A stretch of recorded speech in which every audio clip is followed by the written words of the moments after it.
সুপ্রিয় শিক্ষার্থী, আজকে আবার হাজির হলাম আমাদের জাবেদার যে টপিক্সটা ছিল ওইটা নিয়ে। আমি মোহাম্মদ সাইফুল ইসলাম আপনাদের সাথে আছি ইনোভেট লার্নিংয়ের পক্ষ থেকে। তো আমরা বললাম যে জাবেদা বিষয়টা মূলত ধাপে ধাপে শেষ করতে হয়।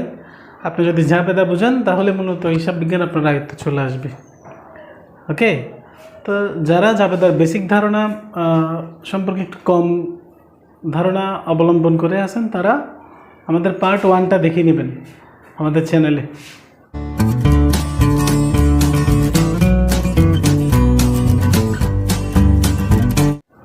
তো আজকে জাবেদার শ্রেণী বিভাগটা নিয়ে আলোচনা করি। শ্রেণী বিভাগের মধ্যে মূলত দুই ভাগে ভাগ করা হয়েছে জাবেদাকে। একটা হচ্ছে যে বিশেষ জাবেদা আর একটা হচ্ছে প্রকৃত জাবেদা। বিশেষ অর্থাৎ বিশেষ বিশেষ পর্যায়ে বিশেষ যে জাবেদাগুলো তৈরি করা হয় সেগুলোই হচ্ছে বিশেষ জাবেদা। সেটা আবার 6 ধরনের হয়। একটা ক্রয় জাবেদা, বিক্রয় জাবেদা, ক্রয় ফেরত, বিক্রয় ফেরত, নগদ প্রাপ্তি, নগদ প্রদান জাবেদা। তা এখন লক্ষ্য করুন, এখানে ক্রয় জাবেদা যেটা আর বিক্রয় জাবেদা যেটা, এগুলো মূলত শুধুমাত্র ধারে ক্রয় অথবা ধারে বিক্রয় হলেই যে জাবেদাগুলো তৈরি করা হয় সেগুলাই। এখানে নগদ জাবেদা বলতে কিছুই নাই। আপনি সাপোজ ক্রয় ফেরত জাবেদা তৈরি করতে বললো অথবা বিক্রয় ফেরত জাবেদা তৈরি করতে বললো, তাহলে বুঝতে হবে যে আপনার লেনদেনটা অবশ্যই ধারে হয়েছে। যদি নগদ হইতো তাহলে এখানে এন্ট্রিগুলো আসতো না। এই যে 4টা এন্ট্রি আছে এগুলো তো শুধুমাত্র ওই লেনদেনগুলোই আসে যেগুলো ধারে হয়ে থাকে। তাহলে ক্রয় জাবেদা মানে কি? শুধুমাত্র ধারে ক্রয় সংক্রান্ত যেটা সেটাই আসবে ক্রয় জাবেদায়। বিক্রয় জাবেদা কি? শুধুমাত্র ধারে বিক্রয় নিয়ে যে জাবেদা করা হয় সেটাই বিক্রয় জাবেদা। এরপরে ক্রয় ফেরত, বিক্রয় ফেরত প্রশ্নটা তখনই আসবে যখন আপনারা ধারে ক্রয় অথবা বিক্রয় করবেন। ধারে ক্রয় বিক্রয় করলে ক্রয় ফেরত, বিক্রয় ফেরত জাবেদা তৈরি করা হয়। আদারওয়াইজ আপনি যদি নগদে ক্রয় বিক্রয় করেন তাহলে ক্রয় ফেরত, বিক্রয় ফেরত এগুলো কখনোই আসবে না। নগদ লেনদেন হলে যে জাবেদাগুলো তৈরি করতে হয়, একটা হচ্ছে নগদ প্রাপ্তি আর একটা হচ্ছে নগদ প্রদান। একটা নগদ প্রাপ্তি, নগদ প্রদান। নগদ প্রাপ্তিটা কি? আপনি নগদে বিক্রয় করলেন, নগদ টাকা পেলেন, এটা হচ্ছে নগদ প্রাপ্তি জাবেদা। আর নগদ প্রদানটা কি? নগদে কাউকে পরিশোধ করলেন, ক্রয় করলেন, যদি আপনার থেকে টাকা চলে যায় নগদ ইনস্ট্যান্টলি সাথে সাথে, তাহলে সেটা হচ্ছে নগদ প্রদান জাবেদা। এরপর আসি প্রকৃত জাবেদায়। প্রকৃত জাবেদা আবার 4 ধরনের হয়। একটা প্রারম্ভিক জাবেদা, প্রারম্ভ, এটা মানে হচ্ছে 1 তারিখ, অর্থাৎ 1 তারিখের জন্য যে জাবেদাগুলো তৈরি করা হয় সেটা হচ্ছে প্রারম্ভিক জাবেদা। সাপোজ মিস্টার এক্স জানুয়ারির 1 তারিখ নগদ 5,000 টাকা, আসবাবপত্র 5,000 টাকা, ঋণ 5,000 টাকা, তারপরে পণ্যদ্রব্য 2,000 টাকা নিয়ে ব্যবসা আরম্ভ করলো, তাহলে ওইটার জন্য আমরা যে জাবেদা দিব সেটা হচ্ছে প্রারম্ভিক জাবেদা। সমাপনী কি? সমাপনী মানে শেষ, অর্থাৎ বছর শেষে বা আপনার হিসাব শেষকালে যে হিসাবগুলো আছে সেগুলা নিয়ে যে জাবেদা দেওয়া হয় সেটা হচ্ছে সমাপনী জাবেদা। আর সমাপনী জাবেদা মূলত ওই ধরনের লেনদেনে দেওয়া হয় যেগুলো মুনাফা জাতীয় হয়। মুনাফা জাতীয় আয়, মুনাফা জাতীয় ব্যয়, মুনাফা জাতীয় খরচ অথবা লাভ, সেগুলা নিট লাভ, নিট ক্ষতি অথবা উত্তোলন এবং মূলধন, এগুলোর জন্য সমাপনী জাবেদা দেওয়া হয়। মূলধন মানে হচ্ছে নিট লাভটা মূলধনে ট্রান্সফার হবে, ওই ধরনের জাবেদা দেওয়া হয় আর কি। এরপর হচ্ছে সংশোধনী জাবেদা। সংশোধন মানে কোনো লেনদেনে যদি ভুল হয় সেটাকে সংশোধন করতে গিয়ে যে জাবেদা দেওয়া হয় সেটাই সংশোধনী জাবেদা। সাপোজ পণ্য ক্রয়কে বেতন হিসাবে দেখানো হলো, তাহলে এটা সংশোধন করতে হবে, এটা সংশোধনী জাবেদায় দেখাতে হবে। এরপর হচ্ছে সমন্বয় জাবেদা। সমন্বয় জাবেদা মানে হচ্ছে যে মূলত অ্যাডজাস্টমেন্ট এন্ট্রি বলা হয় এগুলোকে ইংরেজিতে। অর্থাৎ অগ্রিম পরিশোধ করলেন 3 মাসের ভাড়া, তাহলে আমরা হিসাব করি মূলত চলমান বছরের বা চলমান মাসের, তাহলে সমন্বয় জাবেদা হয় অথবা দেখাতে হবে হয়তো বা অগ্রিমের জন্য, না হলে বকেয়ার জন্য। অ্যাডজাস্টমেন্ট এন্ট্রিগুলো হয় ওগুলোর জন্য যেগুলো হয় ধারে হয়েছে, না হলে বকেয়া হয়েছে অথবা অগ্রিমে হয়েছে, ওই ধরনের লেনদেনগুলোর জন্য মূলত সমন্বয় জাবেদাটা দেওয়া হয়ে থাকে। তাহলে আশা করি বুঝতে পারছেন ব্যাপারটা, যে জাবেদার শ্রেণী বিভাগে একটা হচ্ছে বিশেষ জাবেদা আর একটা হচ্ছে প্রকৃত জাবেদা। বিশেষ জাবেদা 6 ধরনের হয়, প্রকৃত জাবেদা 4 ধরনের হয়।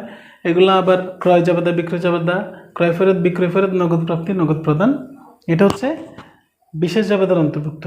আর প্রকৃত জাবেদা প্রারম্ভিক জাবেদা, সমাপনী জাবেদা, সংশোধনী জাবেদা এবং সমন্বয় জাবেদা। তো এখন আমরা জাবেদা সম্পর্কিত কয়েকটা ম্যাথ দেখব। শুধুমাত্র জাবেদা, লেনদেনগুলো থেকে কিভাবে জাবেদা ট্রান্সফার করা হবে, প্লাস ওই লেনদেনগুলো থেকে বুঝে বুঝে জাবেদা এন্ট্রিগুলো কীভাবে পোস্টিং করতে হবে সেগুলো দেখব এখন। তো এখানে যে এক্সাম্পলটা আপনাদের সামনে তুলে ধরলাম সেটা হলো জনাব বাহাউদ্দিনের ব্যবসায়ের 2011 সালের মে মাসে নিম্নোক্ত লেনদেন সংগঠিত হয়েছে। মের 1 তারিখ বলা হলো ব্যবসায়ের জন্য ব্যাংক হতে উত্তোলন 15,000 টাকা। 3 তারিখ বলা হলো রমিজের নিকট 5% বার্তায় 10,000 টাকার পণ্য বিক্রয়, চালান নং 173, ভাড়া অগ্রিম পরিশোধ 3,000 টাকা। 8 তারিখ বলা হলো যে পণ্য ক্রয় বাবদ চেক প্রদান 7,000 টাকা। 10 তারিখ বলা হলো 5% বার্তায় শাহাদাতের নিকট 9,000 টাকার পণ্য বিক্রয়। 15 তারিখ বলা হচ্ছে নগদ উত্তোলন 1,000 টাকা। আমাদেরকে এখানে এই যে এন্ট্রিগুলো আছে এগুলোর জন্য আমরা জার্নাল এন্ট্রি পোস্ট করতে হবে। তো দেখুন জাবেদার ঘরটা দেখতে ঠিক এরকম হয়, জনাব বাহাউদ্দিনের জাবেদা, আর এগুলো হচ্ছে সাধারণ জাবেদা। তো 1 তারিখে বলা হলো যে ব্যবসায়ের জন্য ব্যাংক হতে উত্তোলন, আপনি ব্যাংক থেকে টাকা নিয়ে আসছেন ব্যবসায়ের জন্য। তো মূলত আমরা জাবেদা করে থাকি ব্যবসায়ের জন্যই। ব্যবসায়ের যদি টাকা আনি ব্যবসায় টাকা বাড়ে, তার মানে নগদ বাড়ছে। নগদ বাড়লে ডেবিট, আর আপনার ব্যাংকে আগে টাকা জমা ছিল, ব্যাংক বাড়তি ছিল, কিন্তু এখন ব্যাংক থেকে উঠানোর কারণে ব্যাংক কমে গেছে, তাই ব্যাংক হিসাব ক্রেডিট। নগদান হিসাব ডেবিট, ব্যাংক হিসাব ক্রেডিট। 5 তারিখে বলা হচ্ছে ভাড়া অগ্রিম পরিশোধ 3,000 টাকা। তাহলে আপনি যদি কাউকে অগ্রিম কোনো কিছু প্রদান করে থাকেন সেটা আপনার জন্য সম্পদ, আর ভাড়া যেহেতু নগদে দিতে হয় নগদ কমে যায়, নগদান হিসাব ক্রেডিট 3,000 টাকা, অগ্রিম ভাড়া হিসাব ডেবিট, নগদান হিসাব ক্রেডিট। 8 তারিখে বলা হলো পণ্য ক্রয় বাবদ চেক প্রদান 7,000 টাকা। তাহলে পণ্য ক্রয় বাবদ যে চেক প্রদান করলেন, তাহলে আপনি একটা দোকানে গেলেন, পণ্য ক্রয় করলেন, তাকে চেক দিলেন নগদ টাকার পরিবর্তে, তাহলে সে নিশ্চয়ই চেক নিয়ে আপনার ব্যাংক অ্যাকাউন্টে যাবে, সেখান থেকে আপনার অ্যাকাউন্ট থেকে টাকা তুলে আনবে। তাহলে আপনার ব্যাংকে টাকা কমে গেছে, ব্যাংকে মানে সম্পদ কমে গেছে, আর সম্পদ কমে গেলে ক্রেডিট। আর কি করছেন? ক্রয় করছেন। ক্রয় সবসময় খরচ, খরচ সবসময় ডেবিট পাশে বসে। ক্রয়, বেতন, ভাড়া এগুলো খরচ, তাই এগুলো ডেবিট পাশে বসে। 15 তারিখে বলা হলো নগদ উত্তোলন 1,000 টাকা। তাহলে নগদ উত্তোলন কোথা থেকে উত্তোলন করছে এটা বলা নেই, তাহলে বুঝতে হবে ব্যবসায় থেকে উত্তোলন করছে। একটা কথা মনে রাখবেন, উত্তোলন সবসময় ডেবিট পাশে বসে, আর যেহেতু ব্যবসায়ের বক্স থেকে নগদ টাকা কমে গেছে, তাই নগদান হিসাব ক্রেডিট, উত্তোলন হিসাব ডেবিট, নগদান হিসাব ক্রেডিট।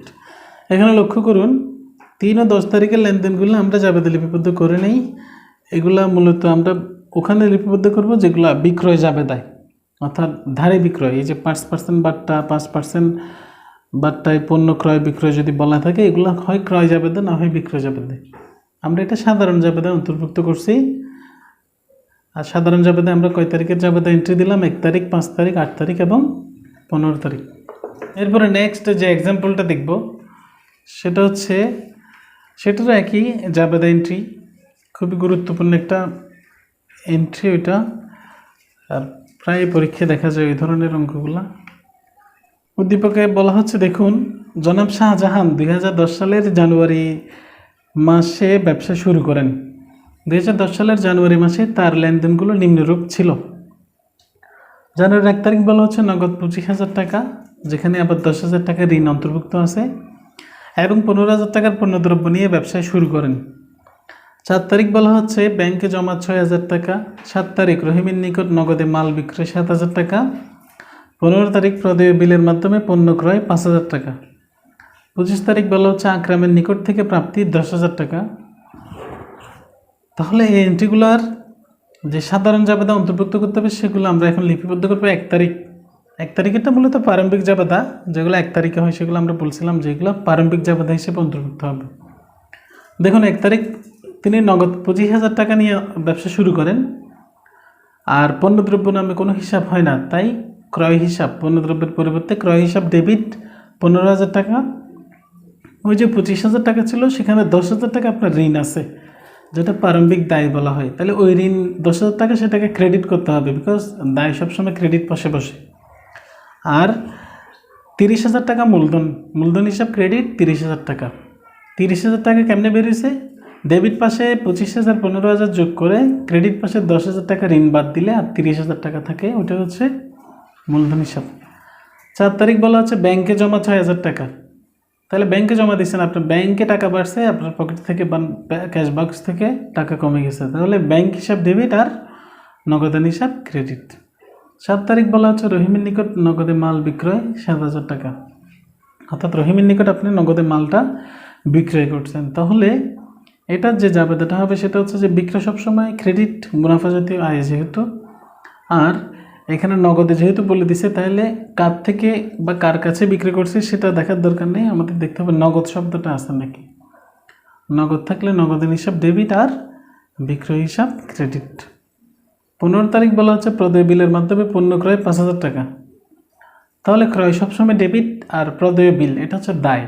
প্রদেয় হিসাব সবসময় দায়, দায় সবসময় ক্রেডিট পাশে থাকে, তাহলে প্রদেয় বিল হিসাব ক্রেডিট, ক্রয় হিসাব ডেবিট, প্রদেয় বিল হিসাব ক্রেডিট। ওকে। 25 তারিখে লেনদেনে বলা হচ্ছে আকরামের নিকট থেকে প্রাপ্তি 10,000 টাকা, অর্থাৎ আকরাম নামে একজন দেনাদার ছিল যার থেকে আপনি 10,000 টাকা পেয়েছেন। তাহলে নগদ বাড়ছে, আপনার নগদান হিসাব ডেবিট। আপনার যদি প্রতিষ্ঠানে নগদ বাড়ে ডেবিট, কমে গেলে ক্রেডিট। যেহেতু আপনি পাইছেন নগদ টাকা, তাহলে নগদান হিসাব ডেবিট আর দেনাদার আকরাম হিসাব ক্রেডিট। ওকে। তো এই ছিল মূলত দুইটা জাবেদার উদ্দীপকের দুইটা জার্নাল এন্ট্রি, জাবেদা দাখিলা। আশা করি বুঝতে পারছেন খুব সহজে। কারো কোনো জাবেদা এন্ট্রি বুঝতে সমস্যা হলে আমাদেরকে কমেন্ট বক্সে জানাবেন, আমরা চেষ্টা করব আপনাদেরকে বুঝিয়ে দেওয়ার জন্য। ধন্যবাদ।